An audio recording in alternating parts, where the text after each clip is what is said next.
Hello, dear viewers. Today we will know about the role of pharynx in digestion. So let's start. Okay, friends, now let's know about the role of pharynx. That what's the role of pharynx in digestion? तो ये जानने से पहले ज़रूरी है कि हम जान लें कि pharynx है क्या. So the pharynx is also known as the throat. pharynx को हम throat भी कह सकते हैं. ये हमारी neck से यानी हमारे गर्दन के सामने present है. ठीक है. It has two pipes, the windpipe, larynx and the food pipe oesophagus. इसमें दो पाइप्स प्रेजेंट होते हैं, एक विंड पाइप यानी हवा की नाली और दूसरा फूड पाइप यानी खुराक की नाली. विंड पाइप को हम लैरिंग्स कहते हैं जबकि फूड पाइप को एसोफेगस कहते हैं. तो विंड पाइप से एयर जाता है हमारी लंग्स तक और फूड पाइप से फूड आता है हमारी स्टमक तक और फिर बाकी डाइजेस्टिव ऑर्गन्स तक वो जाता है. The food travels from the oral cavity and comes into the oesophagus. अच्छा दोस्तों, इसमें जो है ना तो फेरिंग्स का ज़्यादा रोल नहीं होता डाइजेशन में, क्योंकि इसमें जो है तो फूड पाइप प्रेजेंट है. तो सिंपली उस फूड पाइप से फूड ट्रेवल करता है, माउथ से वो फूड आता है और वो हमारी स्टमक तक जाता है. तो इस सेंटेंस का मतलब यही है कि जो फूड है, जो खाना है, वो ओरल कैविटी यानी माउथ से आता है और एसोफेगस में आ जाता है.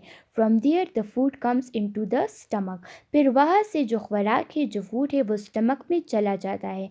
यहाँ पर फंक्शन आ जाता है हमारे पास एपिग्लोटस का. ठीक है, जो कि रूफ ऑफ द माउथ पर प्रेजेंट है.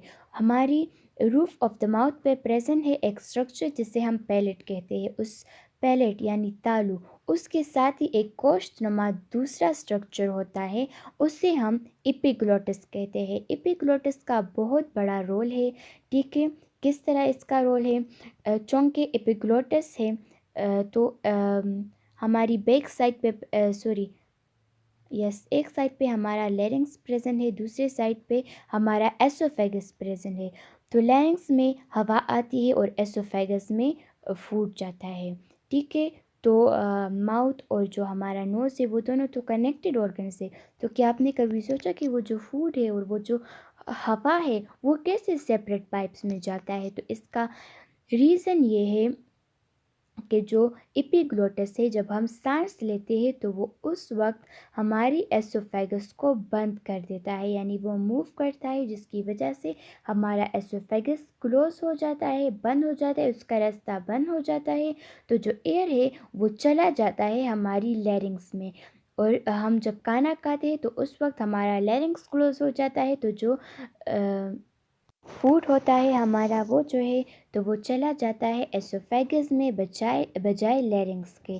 तो ये है कि किस तरह हमारा फूड जो है वो फूड पाइप यानी एसोफेगस में जाता है और एयर जो है वो विंड पाइप यानी लैरिंग्स में जाता है. So this is present due to the epiglottis के फंक्शन की वजह से खाना खाते वक्त वो लैरिंग्स को बंद करता है, जबकि सांस लेते वक्त वो एसोफेगस को बंद करता है, जिसकी वजह से हवा चली जाती है विंड पाइप में और फूड चला जाता है हमारी फूड पाइप में.